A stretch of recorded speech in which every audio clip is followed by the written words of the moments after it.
আমি আসলে বক্তব্য কতটুকু দিতে পারবো আমি ঠিক বুঝে উঠতে পারছি না, কারণ বক্তব্যের শুরুতেই সর্বপ্রথম আসলে তীরটা সরকারের দিকেই চলে যায় আনফরচুনেটলি। এই যে helpline 1098, this is the first time that I have ever hard এইখানে বসে। So this is the responsibility of the government, যে কেন আমরা জানলাম না। খেতে খামারে কাজ করা গার্মেন্টসের শ্রমিক, তারা তো আরো অনেক পরের কথা, কেন এই 1098 সম্পর্কে আমরা জানি না? আমাদের ব্যর্থতা, নাকি সরকারের দায়িত্বশীল যাদের এটা প্রচারণা করা দরকার তাদের ব্যর্থতা? মাননীয় প্রতিমন্ত্রী আছেন, অত্যন্ত প্রাজ্ঞ একজন লয়ার, আইনজীবী, উনি সোশ্যাল অ্যাওয়ারনেসের কথা বলেছেন। We do agri, we need social awareness. উনি আবারও বলেছেন যে হো উইল রিং দ্য বেল। উনি বার্ডেনটা শিফট করতে চাচ্ছেন টু সাম এক্সটেন্ট, যে আপনারা দায়িত্ব নেন। আমরা সরকারকে নির্বাচিত করেছি সরকারের দায়িত্ব নেওয়ার জন্য। অফকোর্স আমরা দায়িত্ব নিব, পরিপূরক হিসাবে কাজ করব। আমি মনে করি মাননীয় প্রতিমন্ত্রী যে কথাটা বলেছেন, রফিক ভাই পরবর্তীতে পুরুষদেরকে নিয়ে আলোচনা করবেন। আমি মনে করি মাননীয় প্রতিমন্ত্রী বা এই সংশ্লিষ্ট যে মন্ত্রণালয় আছে, তারা সমাজের এই ধরনের মানুষকে ডাকুক, ডেকে একটা অপিনিয়ন নেক। সেই জন্য একটা national child protection task force গঠনের করা যেতে পারে, যে প্রত্যেকটা শ্রেণী পেশার মানুষের কাছ থেকে অভিমত নিয়ে, আমাদের ব্যারিস্টার ইমাম যে কথাটা বললেন, যে একটা national commission for child protection. আমরা যতই সমাজের মানুষ অ্যাওয়ার হই না কেন, ultimately government or state has the responsibility to protect hour child, my child. অতএব সরকার তার দায় এড়ানো উচিত হবে না। আমি মনে করি এই সংশ্লিষ্ট যে মন্ত্রণালয় আছে, অনতি বিলম্বে একটা টাস্ক ফোর্স গঠন করতে পারেন, করে সমাজের সর্বস্তরের মানুষকে, অর্থাৎ যারা লিডিং পজিশনে আছেন, তাদেরকে ডেকে অভিমত নিয়ে একটা national commission for child protection করা যেতে পারে।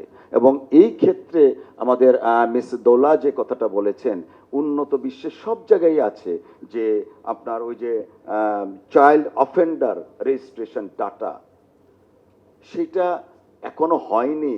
এটাই আশ্চর্যের বিষয়। আমরা ডিজিটালাইজড করতে চাই সবকিছু, কিন্তু ফান্ডামেন্টাল জায়গাগুলো যদি আমরা না ধরতে পারি, আমি যদি আমার বাচ্চার প্রোটেকশনটা আমি স্টেট থেকে না পাই, of course family has greater responsibility to teach our child. At the same time, state cannot avoid their responsibility to protect my child.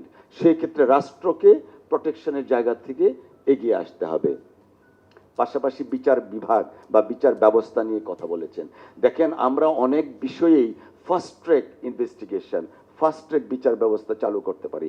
আজকে যারা পার্টিকুলারলি চাইল্ড অফেন্ডারদের জন্য যদি ফাস্ট ট্র্যাক ইনভেস্টিগেশনের পাশাপাশি ফাস্ট ট্র্যাক বিচার ব্যবস্থা শুধুমাত্র আমাদের ওই জাজেজ কোর্টের জন্য নয়, সর্বোচ্চ আদালত পর্যন্ত, এটা কিন্তু মাননীয় আইন মন্ত্রণালয় থেকে প্রজ্ঞাপন আকারে দিয়ে সেটা করা যেতে পারে।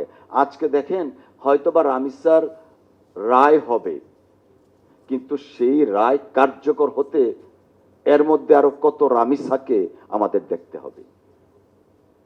সেই দায়িত্বটা কি সোশ্যাল অ্যাওয়ারনেসের মাধ্যমেই আমরা বলতে পারবো যে হ্যাঁ আমাদের সোশ্যাল অ্যাওয়ারনেস রাখি তাহলে বিচারটা হবে? No, this is the responsibility of the state.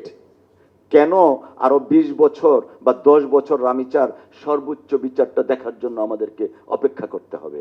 এর মধ্যে আরো কত রামিসাকে আমরা পেয়ে যাব। আজকে এই রামিসাকে আমাদের মিডিয়ার ভাই বোনেরা যারা আছেন, মিডিয়ার আলোকে রামিসা আজকে চলে এসছে আমাদের সামনে। এমন প্রতিদিন অনেক রামিসা আছে যারা এখন পর্যন্ত মিনিমাম বিচার তো দূরের কথা, সমাজ থেকে, রাষ্ট্র থেকে সহানুভূতিটা পর্যন্ত পাননি। এমন অনেক রামিসা আছে। তো আমি মনে করি সংশ্লিষ্ট মন্ত্রণালয় যারা আছেন, অনতি বিলম্বে ন্যাশনাল টাস্ক ফোর্স একটা গঠনের মাধ্যমে national commission for child protection গঠন করে ফাস্ট ট্র্যাক ইনভেস্টিগেশনের পাশাপাশি ফাস্ট ট্র্যাক বিচার ব্যবস্থা স্টার্ট ফ্রম দ্য আর্গুমেন্টস ওই জায়গা থেকে শুরু করে হায়েস্ট কোর্ট পর্যন্ত করা যেতে পারে, এবং সেটা যদি রাষ্ট্রের সদিচ্ছা থাকে তখনই সম্ভব হবে। আমরা আইনি প্রক্রিয়ায় অনেক কিছু দেখাতে পারবো। আমি একজন আইনের ছাত্র হিসাবে অনেক কিছুই আছে আইনে, ডাইরেক্টরি আছে, অনেক কিছু আছে যে 30 দিনের মধ্যে বিচার হতে হবে। বিচার না হলে 30 দিন পরে কি হবে সেটা কিন্তু আইনে দেয়া নেই। তো আমাদের এই বিষয়গুলো যদি অ্যাড্রেস এখনো না করি, আমি তো খুব পজিটিভ মনে করছি মাননীয় প্রধানমন্ত্রী যেভাবে রামিজ স্যার বিষয়টা হ্যান্ডেল করছেন বা গিয়ে সমবেদনার পর থেকে বিচার ব্যবস্থার জন্য কাজ করছেন। মাননীয় প্রধানমন্ত্রীর একার পক্ষে তো সম্ভব না সারা দেশকে এইভাবে বিচারের আওতায় নিয়ে আসা, অর্থাৎ এই ধরনের অফেন্সের। আইন মন্ত্রণালয়ের এখানে একটা বিশাল ভূমিকা আছে, ঠিক তেমনিভাবে সংশ্লিষ্ট মন্ত্রণালয়ের একটা ভূমিকা আছে।